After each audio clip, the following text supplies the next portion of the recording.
नमस्कार दोस्तों, आज के हमारे इस वीडियो में हम आपके लिए एक संत की कहानी लेकर आए हैं, जिनकी कथा हर रोज एक नाग सुनने आता था। एक समय की बात है, किसी गांव में एक ब्राह्मण अपने परिवार के साथ रहते थे। उनके परिवार में उनकी पत्नी और एक पुत्र था। वो बहुत गरीब थे। उनके पास कभी कभी खाने को भी नहीं होता था। ब्राह्मण की पत्नी बहुत दुष्ट और चालाक थी। वो रोज ब्राह्मण को भिक्षा मांगने जाने को कहती थी, पर ब्राह्मण उसकी एक नहीं सुनता और घर में बैठा राम नाम जाप करता रहता।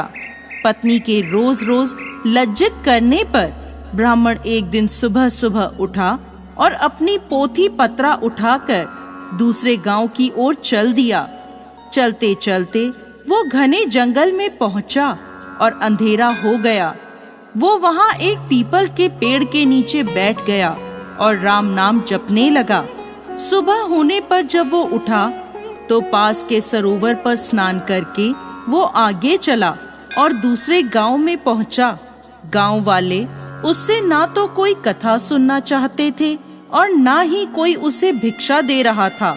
वो दुखी होकर घूम फिर कर फिर उसी पीपल के पेड़ के नीचे आकर बैठ गया। वो पीपल का पेड़ बहुत विशाल था।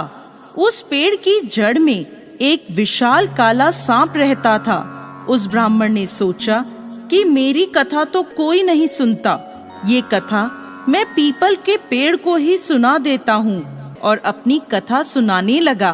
कथा पूर्ण होने पर पेड़ के नीचे बिल में से एक काला नाग निकला और इस ब्राह्मण को एक स्वर्ण मुद्रा देते हुए बोला, तुम रोज यूं ही यहाँ आकर मुझे कथा सुनाया करो, मैं रोज तुम्हें एक स्वर्ण मुद्रा दूंगा।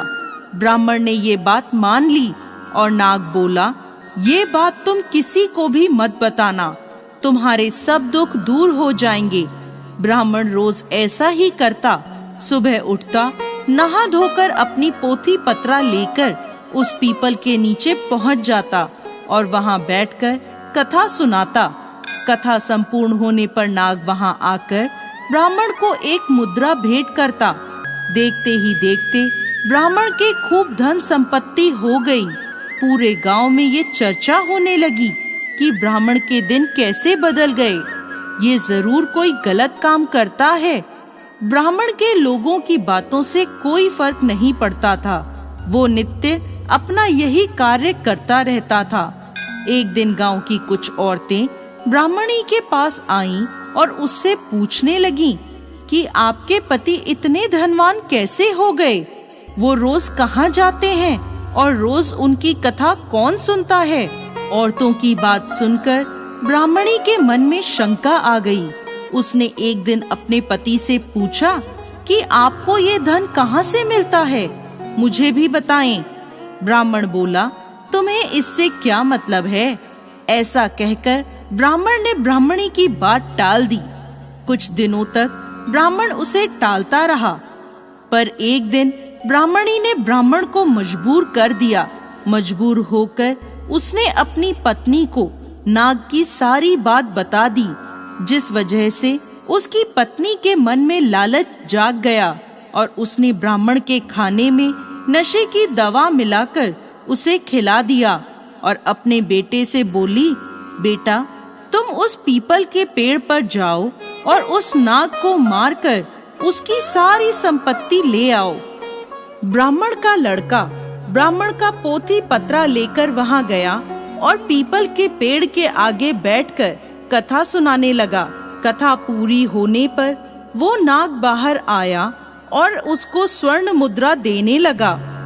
तभी ब्राह्मण के बेटे ने कुल्हाड़ी से नाग पर वार कर दिया, जिससे नाग की पूंछ कट गई और नाग ने पलटकर लड़के के पैर में डस लिया, जिससे लड़के की मौत हो गई।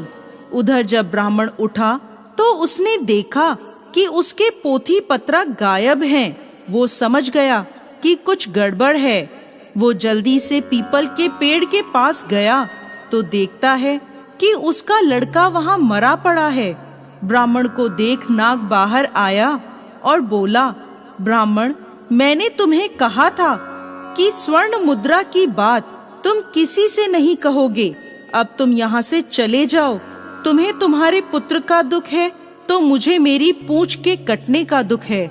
मैं तुम्हें श्राप देता हूँ कि तुम्हारी जो संपत्ति मेरे द्वारा बनी थी वो सब नष्ट हो जाएगी। ब्राह्मण सर पीट कर रह गया और रोता बिलखता अपने पुत्र का शव लेकर वहां से आ गया और अपनी पत्नी से बोला, देखा, तुम्हारे लालच की वजह से हमने अपना इकलौता पुत्र गवा दिया और हमारी सारी संपत्ति नष्ट हो गई। ब्राह्मणी भी रोती रही। दोस्तों, लालच एक दलदल है जो व्यक्ति को विनाश की ओर अग्रसर कर देता है। तो दोस्तों, कैसी लगी आपको आज की हमारी ये कहानी? हमें कमेंट बॉक्स में लिखकर जरूर भेजिएगा और साथ ही साथ हमारे इस चैनल को सब्सक्राइब करना ना भूलें।